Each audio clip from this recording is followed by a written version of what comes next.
আরেকটু থেকে যাওয়ার কথা ছিল আমাদের।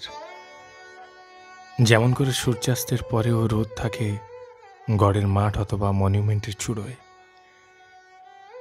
যেমন করে প্রথম সিঁদুরের দাগ থেকে যায় আরও 7টা দিন, যেমন করে আঁচলে বেঁধে রাখা 2 পয়সার লজেন্স কিনে বাড়ি ফেরার তাড়া দিত রাখালের বাপ, যেমন করে ভালোবেসে আর একটু থেকে যায় পুরাতন প্রেম। আমি ঠিক ঠিক তেমন করেই থেকে যাব। এতটুকু ঘাস বেছানো পথে হেঁটে পার হব ছায়াপথ। তুমি অনেক দূরে থাকা অচেনা অজানা নক্ষত্রের মতো, যার বিরহে বিষণ্ণতা পৃথিবী অবধি মুড়ে ফেলে। তুমি